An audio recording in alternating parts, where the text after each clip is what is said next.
بعد فأعوذ بالله من الشيطان الرجيم بسم الله الرحمن الرحيم إنما المؤمنون إخوة فأصلحوا بين أخويكم واتقوا الله لعلكم ترحمون صدق اللہ العظیم۔ محترم سامعین، قرآن مجید فرقان حمید کی سورۃ حجرات کی آیت انما المؤمنون اخوۃ فاصلحوا بین اخویکم، اللہ رب العزت اس آیت مبارکہ کے اندر یہ ارشاد فرما رہے ہیں کہ مسلمان آپس میں بھائی ہیں۔ اگر مسلمان آپس میں لڑ پڑے، کوئی اختلاف ہو جائے، فَأَصْلِحُوا بَيْنَ أَخَوَيْكُمْ، اللہ فرماتے ہیں کہ ان کے درمیان صلح کرا دو۔ اللہ سے ڈرو، اللہ تم پر رحم فرمائیں گے۔ تو آج کی اس مجلس کے اندر مسلمان کے حقوق پر چند باتیں عرض کرنی ہے کہ مسلمان کے دوسرے مسلمان پر کیا حق ہے، اللہ نے کیا حق ارشاد فرمائے ہیں قرآن مجید کے اندر، جناب نبی کریم صلی اللہ علیہ وسلم نے ایک مسلمان کے کیا حقوق ارشاد فرمائے ہیں۔ اللہ کے نبی صلی اللہ علیہ وسلم نے مسلمان آپ نے پڑوسیوں کے حقوق، کافروں کے حقوق، جانوروں کے حقوق، ہر ایک کے حقوق کی بات آپ نے ارشاد فرمائی ہے۔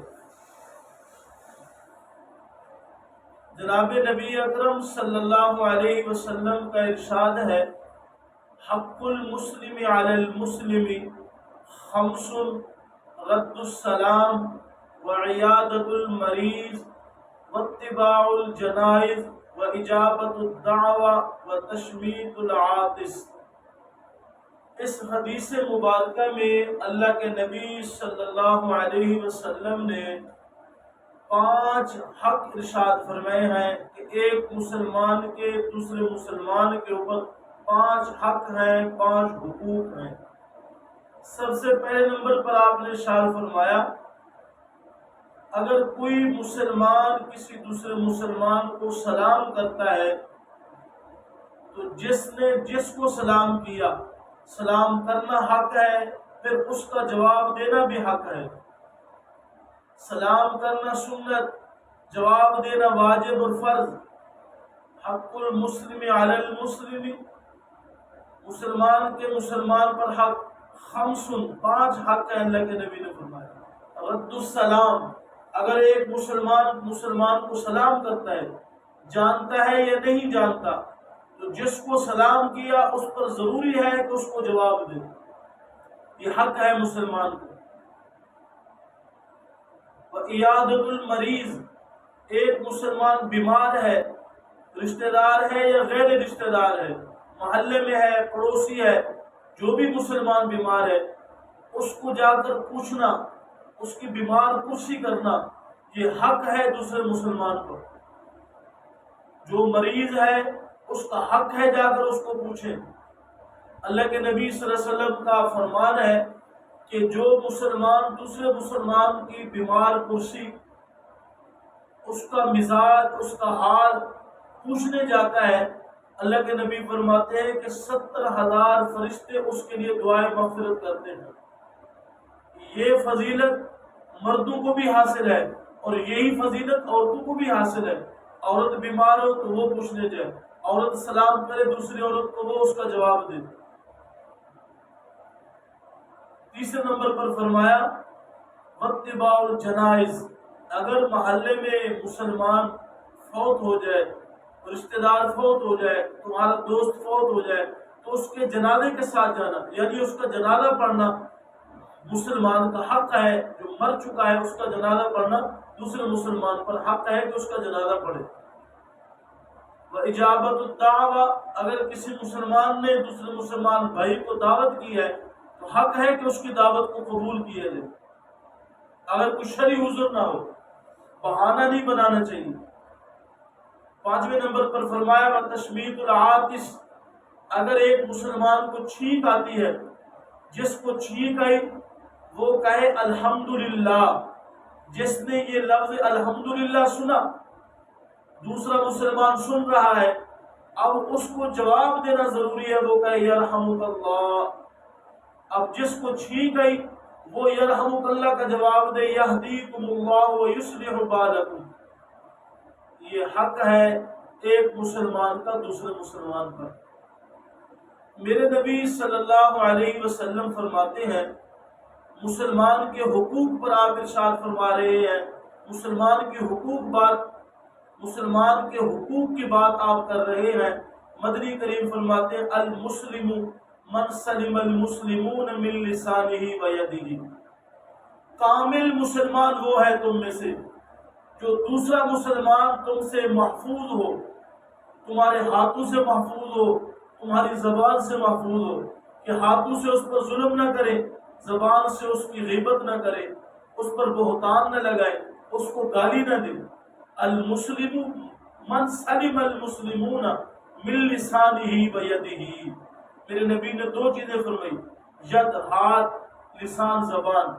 فرمایا دوسرا مسلمان بھائی تمہارے ہاتھوں کے ظلم سے بھی محفوظ ہو، تمہاری زبان سے بھی محفوظ ہو۔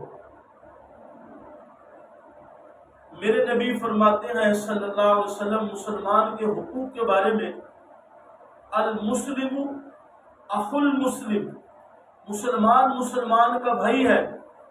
جیسے اللہ نے قرآن میں فرمایا انما المؤمنون اخوہ، مسلمان آپس کے اندر بھائی ہیں۔ میرے ہی نبی صلی اللہ علیہ وسلم نے ارشاد فرمایا مسلمان کے حقوق کے بارے میں، آپ فرماتے ہیں لا یؤمن عبد حتی یحب لأخیہ ما یحب لنفسہ۔ لا یؤمن عبد، بڑی بات آپ ارشاد فرما گے، لا یؤمن عبد حتی یحب لأخیہ ما یحب لنفسہ۔ کوئی بندہ اس وقت تک پورا مسلمان ہو ہی نہیں سکتا، آپ فرماتے ہیں، آپ ارشاد فرماتے ہیں کامل درجے کا مسلمان ہو ہی نہیں سکتا جب تک کہ اپنے بھائی کے لیے وہی چیز پسند نہ کرے جو اپنی ذات کے لیے پسند کرتا ہے۔ ہم اپنے لیے ظلم کو پسند نہیں کرتے، ہم اپنے لیے شر کو پسند نہیں کرتے، ہم اپنے لیے نقصان کو پسند نہیں کرتے، ہم اپنی ذات کے لیے دھوکہ، فرار، زیادتی کو پسند نہیں کرتے۔ تو ایسے ہی دوسرے مسلمان کے لیے بھی ظلم کو پسند نہ کرے، زیادتی کو پسند نہ کرے، غالب گلوچ کو پسند نہ کرے، نقصان کو پسند نہ کرے، دھوکے کو پسند نہ کرے، فراڈ کو پسند نہ کرے۔ تو میرے نبی نے فرمایا لا یؤمن عبد حتی یحب لأخیہ ما یحب لنفسہ۔ وہ کامل درجے کا مسلمان نہیں ہے جس کے اندر یہ صفت نہ ہو۔ کامل درجے کا مسلمان وہی ہے جو اپنی ذات کے لیے پسند کرتا ہے، اپنے مسلمان بھائی کے لیے وہی چیز کو پسند کرے۔ میرے ہی محترم نبی صلی اللہ علیہ وسلم نے فرمایا لا يدخل الجنت من لا یأمن جارہ بوائقہ۔ فرمایا وہ شخص، اللہ کے نبی فرماتے جنت میں نہیں جائے گا جس کا پڑوسی اس کی ایذاؤں سے، اس کی تکلیفوں سے محفوظ نہ ہو۔ وہ کاہے کا مسلمان ہے، وہ کس چیز کا مسلمان ہے؟ میرے نبی صلی اللہ علیہ وسلم ارشاد فرماتے لا يدخل الجنت، وہ بندہ جنت میں داخل ہی نہیں ہوگا۔ کون نہیں ہوگا آقا؟ مدنی کریم فرماتے من لا یأمن جارہ بوائقہ۔ جار پڑوسی کو بولتے ہیں کہ میرا پڑوسی میری وجہ سے پریشان ہے، میرا پڑوسی میری وجہ سے تکلیف میں ہے، میرا پڑوسی بھوکا سویا ہوا ہے، میرا پڑوسی مصیبتوں کے اندر، تکلیفوں کے اندر پریشان ہے اور میں اپنی خوشیوں کے اندر مست ہوں۔ تو اللہ کے نبی نے فرمایا وہ کامل درجے کا مسلمان نہیں ہے۔ اللہ کے نبی فرماتے پڑوسی کے حقوق کے بارے میں جبریل امین کتنی بار میرے پاس تشریف لائے، پڑوسی کے حقوق ارشاد فرماتے رہے، میں گمان کرنے لگ گیا کہ پڑوسی کہیں وراثت کا حقدار نہ بن جائے۔ اگر پڑوسی مشرک ہے، کافر ہے، ہندو ہے، سکھ ہے، عیسائی ہے، اس کا بھی حق ہے، اس کا بھی ایک حق ہے، مشرک پڑوسی کا بھی ایک حق ہے۔ وہ ہمارا پڑوسی ہے، کافر ہے، اگرچہ وہ کافر ہے تو ہے تو پڑوسی، اس کا بھی حق ہے، کافر پڑوسی کا بھی، تو مسلمان کا پھر کتنا حق ہوگا؟ میرے ہی نبی نے فرمایا مسلمان کے حق کے بارے میں، مسلمان کے حقوق کے بارے میں، مدنی کریم فرماتے ہیں وَمَنْ سَتَرَ مُسْلِمًا سَتَرَهُ اللَّهُ فِي الدُّنْيَا وَالْآخِرَةِ، جو کسی مسلمان کی پردہ دری کرتا ہے، پردہ پوشی کرتا ہے، مسلمان کے عیب کا پتہ ہے، اس کے عیبوں کو چھپاتا ہے، اس کے عیب ظاہر نہیں کرتا، مسلمان کو ننگا نہیں کرتا، اس کی عزت کو خراب نہیں کرتا، اس کے عیبوں پر پردہ ڈالتا ہے، میرے نبی فرماتے ہیں صلی اللہ علیہ وسلم وَمَنْ سَتَرَ مُسْلِمًا سَتَرَهُ اللَّهُ فِي الدُّنْيَا وَالْآخِرَةِ، اللہ رب العزت اس کی پردہ پوشی فرماتے ہیں دنیا میں بھی آخرت میں بھی۔ اور اسی حدیث کے اندر میرے نبی فرماتے ہیں وَاللَّهُ فِي عَوْنِ الْعَبْدِ مَا كَانَ الْعَبْدُ فِي عَوْنِ أَخِيهِ، جب تک بندہ اپنے مسلمان بھائی کی مدد کرتا رہتا ہے اللہ اس بندے کی مدد فرماتے رہتے ہیں۔ مدد کے کئی معنی ہیں، اس کو مال کی ضرورت ہے، آپ دوسرے مسلمان کو مال دیں، اس کو حوصلے کی ضرورت ہے، آپ اس کو حوصلہ دیں، اس کو کسی اور چیز کی ضرورت ہے مدد کی، آپ اس کی مدد کریں۔ تو اللہ کے نبی فرماتے ہیں جو مسلمان کی مدد کرتا ہے اللہ اس کی مدد کرتے ہیں۔ میرے ہی نبی نے فرمایا ہے مسلمان کے حق کے بارے میں، مسلمان کے حقوق کے بارے میں من نفس عن مؤمن کربۃ من کرب الدنیا نفس اللہ عنہ کربۃ من کرب یوم القیامہ، کتنی بڑی میرے نبی نے بات ارشاد فرما دی، من نفس عن مؤمن کربۃ من کرب الدنیا نفس اللہ عنہ کربۃ من کرب یوم القیامہ، جو شخص کسی مسلمان کو دنیاوی مصیبت سے چھڑائے گا، مسلمان دنیا کی مصیبتوں میں، الجھوں میں، تکلیفوں میں پھنسا ہوا ہے، دوسرا مسلمان اس کو اس کی مصیبتوں سے چھڑا دیتا ہے، میرے نبی فرماتے ہیں اللہ رب العزت اس بندے کو قیامت کی مصیبتوں سے نجات دیں گے۔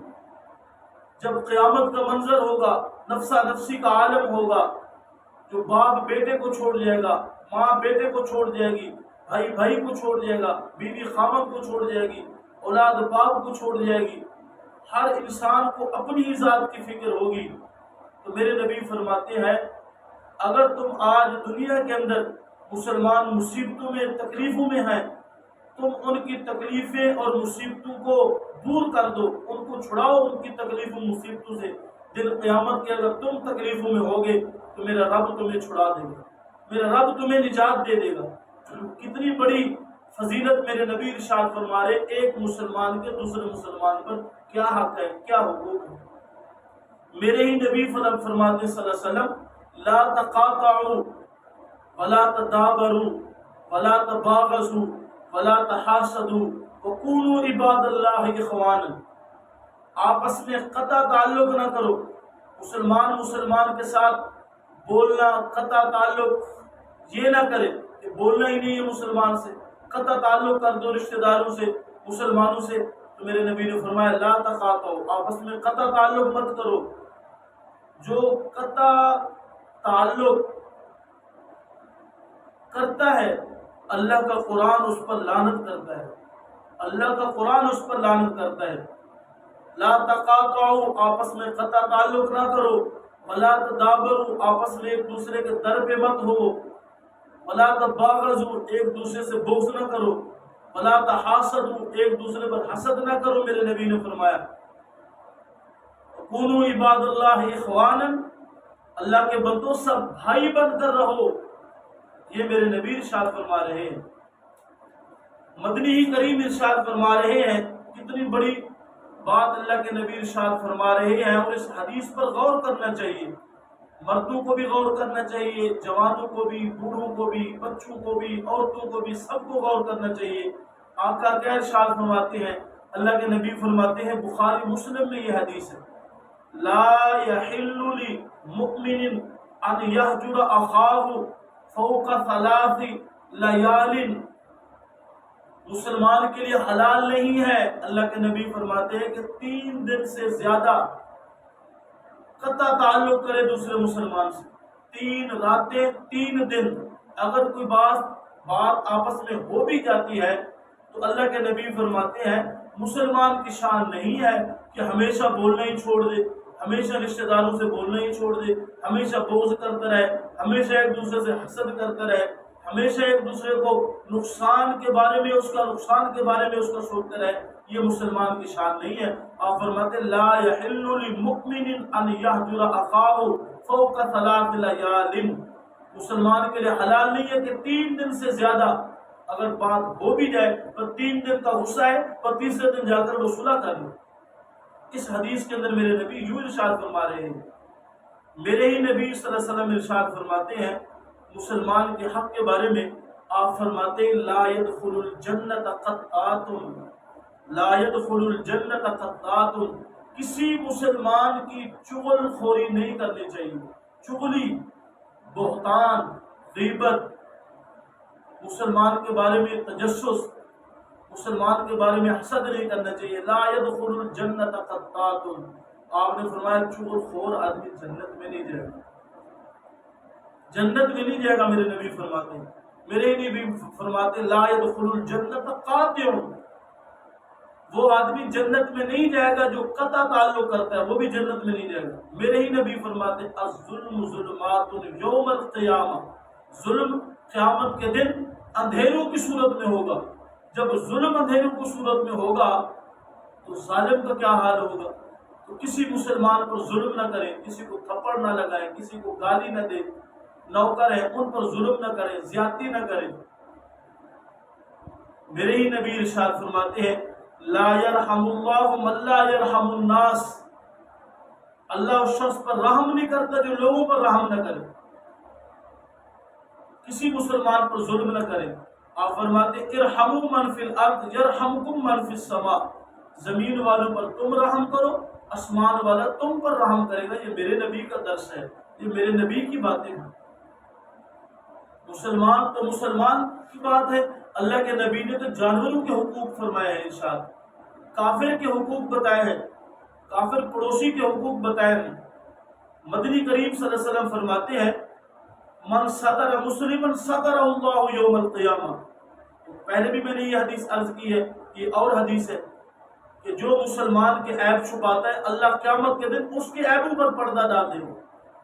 دنیا میں کسی مسلمان کا عیب اگر پتہ بھی ہے تو اس کے عیب کو چھپاؤ، بچوں کے عیب کو چھپاؤ، پڑوسیوں کے عیب کو چھپاؤ، جی کسی کا عیب کسی کو پتہ ہے تو اس پر پردہ داری کرے اور اس کو خود جا کر تنہائی میں جا کر اس کی اصلاح کرے، اس کے راز کو فاش نہ کرے، تنہائی میں جا کر اس کو سمجھائے، اکیلے میں سمجھائے اس کو۔ یہ حق ہے ایک مسلمان کا دوسرے مسلمان کا، یہ نہیں کہ بات آ گئی اور پورے محلے میں، پورے علاقے میں، پورے شہر میں میڈیا پر اس کو ذلیل و رسوا کرتے رہو مسلمان کو، یہ توہین ہے مسلمان کی۔ یہ اللہ کے نبی فرماتے ایسا نہیں کرنا چاہیے۔ آپ تو اتنی تکلیف بھی مسلمان کی برداشت نہیں کرتے کہ طواف کر رہے ہو، ہجوم ہے، رش ہے، مسلمان طواف کر رہے ہیں، ہجوم ہے، اتنا رش ہے، تو فرمایا حجر اسود کا بوسہ لیتے ہوئے کسی کو دھکا مت دو، کسی کو مکہ مت مارو، کسی کو دھکا مت دو، یہ بھی حرام ہے، اتنی تکلیف بھی حرام ہے۔ راستے کو گندا کرنا یہ بھی ناجائز ہے، راستوں کی صفائی کرنا تاکہ کسی مسلمان کو تکلیف نہ ہو۔ کتنا حق اللہ کے نبی نے مسلمان کا ارشاد فرمایا ہے۔ اور میرے ہی نبی نے فرمایا ابغض الرجال عند اللہ، ابغض الرجال عند اللہ، کہ اللہ کے نزدیک سب سے زیادہ مبغوث آدمی کون ہے؟ جھگڑا کرنے والا، جھگڑا کرنے والا، کہ جو آدمی جھگڑالو ہے، جھگڑا کرتا رہتا ہے، مسلمانوں سے جھگڑا کرتا ہے، پڑوسیوں سے جھگڑا کرتا ہے، اوروں سے جھگڑا کرتا ہے، وہ اللہ کے نزدیک مبغوض آدمی ہے۔ مت جھگڑا کرے کسی سے۔ یہ تو میرے نبی نے ارشاد فرمایا مسلمان کے حق کے بارے میں۔ اور کافر کے حق کے بارے میں میرے نبی نے کیا فرمایا؟ آپ نے فرمایا کامل مسلمان وہ ہے، کامل مسلمان وہ ہے المؤمن من امنہ الناس علی دمائہم و اموالہم، دمائہم کا دمائنا و اموالہم کا اموالنا، کہ جس طرح اللہ کے نبی نے فرمایا ہمارا خون ہے کافروں کا بھی ویسے ہی خون ہے، جس طرح ہمارا مال ہے کافروں کا بھی وہی مال ہے، دماؤہم کا دمائنا، ان کا خون ہمارے خون کی طرح، اموالہم کا اموالنا، ان کا مال ہمارے مال کی طرح ہے۔ جو اقلیت ہیں، جو ہمارے ملک میں ہمارے محلوں میں عیسائی رہتے ہیں، سکھ رہتے ہیں، ہندو رہتے ہیں، یہ نہیں ہے کہ وہ عیسائی ہیں تو ان کو قتل کر دو، وہ ہندو ہیں تو ان کو قتل کر دو، وہ سکھ ہیں تو ان کو قتل کر دو، ان کا مال لوٹ لو، ان پر ظلم کرو، ان پر زیادتی کرو۔ یہ میرے نبی کا درس نہیں ہے، یہ قرآن کا درس نہیں ہے، یہ اسلام کا درس نہیں ہے، یہ ایمان کا درس نہیں ہے۔ اللہ کے نبی نے تو ان کے حقوق ہمیں ارشاد فرمائے ہیں، اور مسلمان کی تو بڑی بات ہے۔ تو جتنی بھی میں نے یہ حدیثیں پیش کی ہیں، جتنی بھی میں نے بات عرض کی ہے، آج ہماری بہن ملک پاکستان کی بیٹی ڈاکٹر عافیہ صدیقیہ، جس کو 20 سال سے زیادہ عرصہ ہو چکا ہے، وہ ان ظالموں کی قید میں ہے۔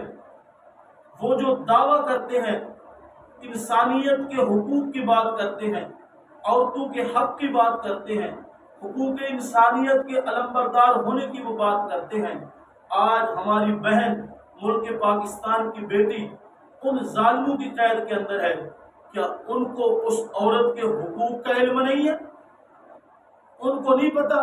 وہ ہمارے ملک میں کہتے ہیں عورتوں کو حقوق دو، عورتوں کے حقوق کی جنگ لڑو، ان کے ہی ملک کے اندر، ہمارے ملک پاکستان کی بیٹی ظلموں کے اندر، زیادتیوں کے اندر ہے، تو ان کو وہ عورت یاد نہیں ہے؟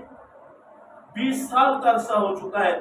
پچھلے دنوں کے اندر ان کی بہن ڈاکٹر فوزیہ صدیقیہ جب اس کو ملنے کے لیے گئی، مبارکباد کے مستحق ہیں جمعیت علماء اسلام کے سینیٹر طلحہ محمود صاحب، وفاقی مذہبی امور، اور جماعت اسلامی کے سینیٹر مشتاق احمد خان، یہ دونوں مبارکباد کے مستحق ہیں کہ جن کی کوششوں کی وجہ سے، جن کی نیک دلی نیک ارادوں کی وجہ سے یہ وہاں تک پہنچے۔ ڈاکٹر عافیہ صدیقیہ کو ملنے کے لیے گئی ان کی بہن، 20 سال کے بعد جب ملی، بچھڑی بہنیں ملی، تو ظالموں تمہیں اتنا بھی خیال نہ آیا؟ تمہیں اتنا بھی خوف خدا نہیں ہے؟ تم کس نبی کے ماننے والے ہو؟ تم اپنے آپ کو عیسائی کہتے ہو، حضرت عیسیٰ کی یہی تعلیمات تھی عورتوں پر ایسے ظلم کیا جائے؟ اگر تم حضرت موسیٰ کو ماننے والے ہو، یہودی ہو، حضرت موسیٰ علیہ السلام کی یہی تعلیمات ہے، انجیل کی، تورات کی یہی تعلیمات ہے کہ ایک عورت پر کتنا ظلم کیا جائے؟ ایک عورت کی بہن اس کو ملنے کے لیے 20 سال کے بعد جاتی ہے، اس کو ہاتھ نہ ملانے دیا جائے، اس کو گلے نہ ملنے دیا جائے، درمیان کے اندر شیشے کی موٹی دیوار حائل کر دی جائے، یہی تم انسانیت کے حقوق کی بات کرتے ہو؟ تمہیں کیا پتہ انسانیت کے حقوق کی بات؟ انسانیت کے حقوق کی بات رب کا قرآن کرتا ہے، نبی اکرم صلی اللہ علیہ وسلم فرماتے ہیں، ہم مسلمان انسانیت کے حقوق کی بات کرتے ہیں، ہمیں زیادہ پتہ ہے کہ انسانی کے حقوق کتنے ہیں۔ تمہیں تو اللہ نے قرآن میں فرمایا اولئک کالانعام بل ھم اضل، تم تو جانوروں سے بھی بدتر ہو۔ تو میرے مسلمان بھائیوں، عافیہ صدیقیہ کی رہائی کے لیے کم سے کم ہم سب دعا تو کر سکتے ہیں۔ ہر نماز کے بعد دعا کریں، تہجد میں دعا کریں، اللہ سے یہ تو کہہ سکتے ہیں، اے میرے اللہ، اے میرے مولا، اے خالق، اے مالک، اے رحیم، اے کریم، اے رزاق اللہ، اے غفار اللہ۔ یوں تو کہہ سکتے ہیں کہ مصر کی قید کے اندر، مصر کی جیل کے اندر جس وقت حضرت یوسف علی نبینا علیہ السلام مصر کی قید میں تھے، تو مصر کی قید کے اندر یوسف کو جیل سے جب رہائی ملی، تو رہائی میرے اللہ نے دی، تو مصر کے قیدی کو اللہ آپ مصر کا بادشاہ بنا سکتے ہیں، تو عافیہ صدیقیہ کو رہائی کا انتظام بھی آپ ہی کر سکتے ہیں۔ عافیہ صدیقیہ کی رہائی کے بارے میں آج اس کی بہن، ہر پاکستان کا مولوی، ہر پاکستان کے لوگ اس کی آواز اٹھا رہے ہیں۔ لیکن جس وقت یوسف جیل کے اندر تھے، یوسف کا کوئی وکیل نہیں تھا، یوسف کا کوئی جج نہیں تھا، نہ اس کے بھائی، نہ اس کا باپ، نہ کوئی اس کا کنبہ، نہ اس کی کوئی برادری نہیں تھی۔ میرے مولا یوسف کو جیل کے اندر سے اٹھا کر مصر کا تو بادشاہ بنا دیتا ہے، تو آج عافیہ صدیقہ کی رہائی کا انتظام فرما دے میرے مولا۔ اللہ رب العزت سے دعا ہے کہ اللہ ہماری اس بہن کو، ملک پاکستان کی بیٹی کو جلد از جلد رہائی نصیب فرمائے، اور اللہ ہمارے حکمرانوں کو ہدایت نصیب فرمائے۔ کوئی خالد بن ولید جیسا بندہ ہے، کوئی محمد بن قاسم جیسا بندہ اٹھے، کوئی صلاح الدین ایوبی جیسا بندہ اٹھے، کوئی طارق بن زیاد جیسا بندہ اٹھے، کوئی ایسا تو بندہ ہے جو ہلا کر رکھ دے اس نظام کو۔ اللہ رب العزت اس ہماری مظلومہ بہن کو رہائی نصیب۔ قضى نحبه ومن